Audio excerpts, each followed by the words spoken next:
Hi everyone, welcome to Learn English with Devina. We create videos to help you improve English grammar, vocabulary and your communication skills. आपके यदि English grammar के basics clear हो जाते हैं और अगर आप ग्रामर फॉर्मूलाज को टू द पॉइंट अपने सेंटेंसेस में अपनी लैंग्वेज में यूज़ करने लग जाते हैं तो ये आपकी इंग्लिश लर्निंग जर्नी का एक बहुत इम्पॉर्टेंट माइलस्टोन रहेगा।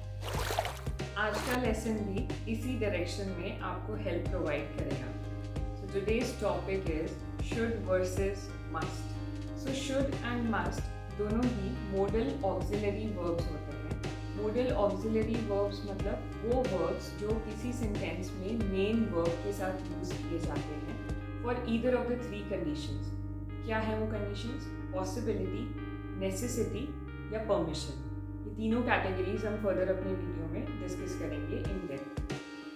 सो शुड एंड मस्ट दोनों ही सिमिलर काइंड ऑफ सेंटेंसेस में यूज किए जाते हैं, but with a major difference कि must is used in a much stronger sense as compare to should, and there is a degree of probability जब हम should use कर रहे होते हैं। प्रोबेबिलिटी माने संभावना।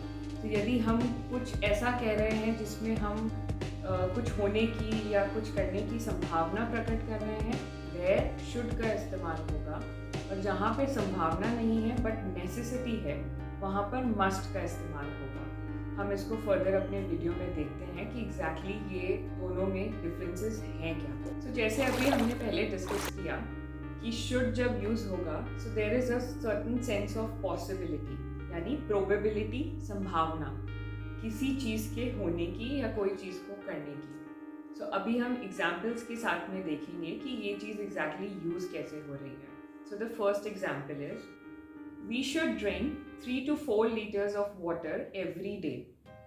अब यहाँ पर हमने शुड का इस्तेमाल किया है। क्यों? ये ओवरऑल सेंटेंस एक तरीके का रिकमेंडेशन है जिसमें ये कहा जा रहा है कि हमको 3 से 4 लीटर पानी हर दिन पीना चाहिए। तो सामने वाला ये नहीं कह रहा है कि आपको ज़रूरी पीना ही है, बट वो एक तरीके का रिकमेंडेशन दे रहा है कि आपको पीना चाहिए। So there is a possibility कि आप उसकी बात मानते हो या नहीं मानते हो, वो आपके पास एक चॉइस प्रोवाइड कर रहा है, बट अपनी रिकमेंडेशन वो आपको दे रहा है। तो यहाँ पर जो इस्तेमाल हुआ है वो हुआ है शुड का। नेक्स्ट एग्जाम्पल है you should complete your homework before dinner time.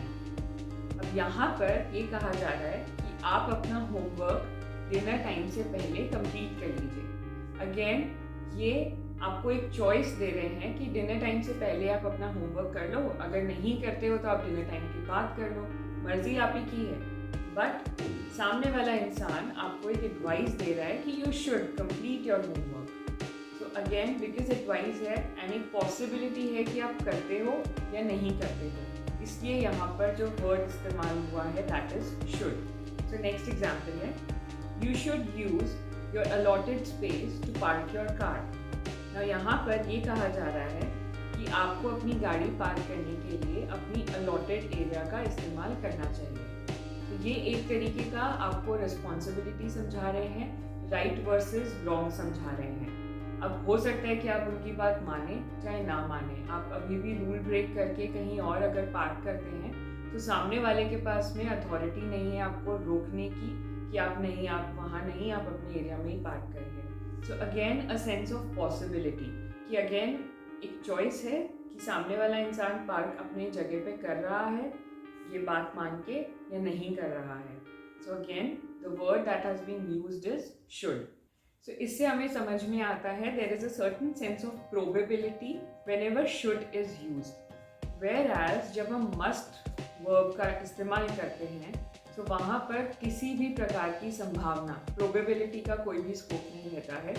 Must मतलब नेसेसिटी है, रूल है, ऑब्लिगेशन है, आपको करना ही पड़ेगा। इसके एग्जाम्पल्स हम देखते हैं। तो पहला एग्जाम्पल है you must pay your rent by 5th of every month। अब यहाँ पे मस्ट का इस्तेमाल हुआ है। ये स्टेटमेंट किसी एग्रीमेंट का भी पार्ट हो सकता है, ये रिटन या ओरल दोनों में यूज़ कर सकते हैं, और इसमें ये कहा जा रहा है कि आपको हर महीने की 5 तारीख तक अपना रेंट दे देना चाहिए। तो इसमें आपके पास कोई चॉइस नहीं है कि आप अपनी मर्जी से 10 तारीख को, 15 तारीख को या कभी भी पे करें, नहीं। इस स्टेटमेंट के अकॉर्डिंग ये है कि आपको एवरी मंथ के 5th को अपना रेंट देना ही देना है। सो एक तरीके का ऑब्लिगेशन है, there is no choice, you have to follow the rule. So यहाँ पर जो इस्तेमाल हुआ है शब्द दैट इज मस्ट। अगर हम शुड करते तो उसमें एक तरीके का सजेशन आता है कि आपको 5 तारीख तक अपना रेंट दे देना चाहिए, बट अगर सामने वाला इंसान ना माने और 10 तारीख को दे तो वो उसकी चॉइस है। बट मस्ट का इस्तेमाल हुआ है इसलिए there is no scope of any choice. Next example देखते हैं, you must obey the rules of your society. इसका मतलब है कि आपको आपके सोसाइटी के रूल्स को फॉलो करना चाहिए, मानना चाहिए, उनका पालन करना चाहिए। सो अगेन ये एक नेसेसिटी है, आपका एक तरीके का रिस्पॉन्सिबिलिटी बना दिया है, आपका कर्तव्य बना दिया है कि आपको ये चीज़ करनी ही पड़ेगी। सो अगेन जो शब्द इस्तेमाल हुआ है दैट इज मस्ट। इसका तीसरा एग्जाम्पल देखते हैं, you must study this weekend if you want to pass your exam. अब यहाँ पर अगेन एक सर्टेन डिग्री ऑफ नेसेसिटी है, एक एडवाइस है, बट एक बहुत ही ज़्यादा स्ट्रॉन्ग ओपिनियटेड एडवाइस है कि यदि तुमने अपनी पढ़ाई इस वीकेंड पे नहीं की तो तुम एग्ज़ाम में पास नहीं हो सकते हो। ये इसका क्लियर कट मीनिंग आ रहा है। तो अभी सामने वाले के पास में चॉइस नहीं है कि वो इस वीकेंड को भी पढ़ाई ना करे और एग्ज़ाम दे दे। जो कहने वाला इंसान है वो या तो किसी अथॉरिटी पोजीशन पर है या उसको इतनी समझ है कि सामने वाले इंसान ने बिल्कुल भी पढ़ाई की नहीं है और अगर वो वीकेंड पे अपना सब्जेक्ट और सिलेबस कवर नहीं करता है तो वो पास नहीं हो सकता है। इसलिए अथॉरिटी के साथ he is giving this kind of strong opinion कि तुम पढ़ाई कर लो वरना तुम फेल हो जाओगे। यहाँ पर जो शब्द का इस्तेमाल हुआ है दैट इज मस्ट। हम एक और लास्ट एग्जाम्पल लेते हैं और इसमें हम सिमिलर एग्जाम्पल लेते हैं और दोनों शब्द का इस्तेमाल करके देखते हैं कि सेंटेंसेस का मीनिंग कैसे डिफरेंट हो जाता है। So first example is you should eat. अब यहाँ पर इसका सिंपल मीनिंग होता है कि तुम्हें खाना खा लेना चाहिए। दूसरा एग्जाम्पल है यू मस्ट ईट, वापस उसका मीनिंग वही है, तुम्हें खाना खा लेना चाहिए, पर दोनों का मीनिंग फिर भी डिफरेंट आ रहा है, किस सेंस में।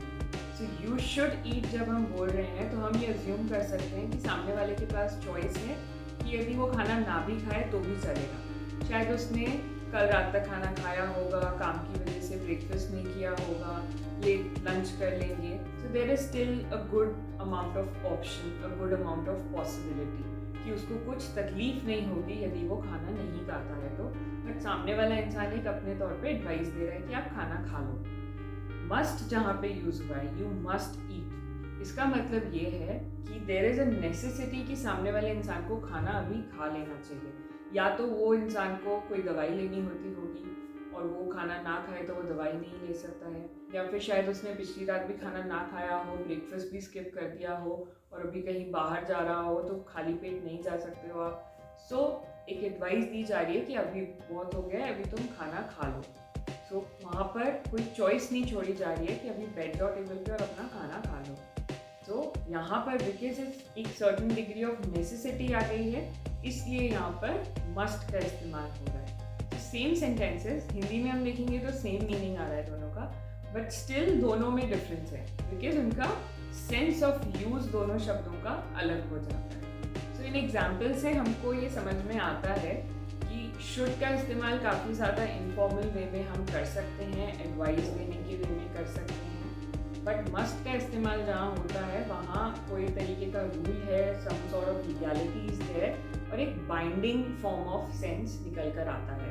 सो जो एम्फेसिस है वो काफ़ी ज़्यादा स्ट्रॉन्गर है यदि मस्ट यूज़ हो रहा है एंड काफ़ी ज़्यादा लो है यदि शुड यूज़ हो रहा है। आई होप आपको शुड और मस्ट का अभी मीनिंग, यूजेज और सेंटेंसेस आप कैसे बना सकते हो, कैसे यूज़ कर सकते हो, ये सब समझ में आया होगा। प्लीज़ अगर आपको कोई डाउट्स हो या आपको कुछ क्वेश्चंस पूछने हो और अगर आप लोगों को कोई सेंटेंसेस आपने ट्राई किए हैं और आप वो शेयर करना चाहते हो या उसके बारे में कुछ पूछना चाहते हो, please feel free to leave your comments below and we'll get back to you. That's it for today. I hope आपको आज का वीडियो पसंद आया होगा। इफ़ आपको हेल्पफुल लगा हो तो please like this video and also please subscribe to our channel and hit the bell icon for more English learning related videos. Happy learning!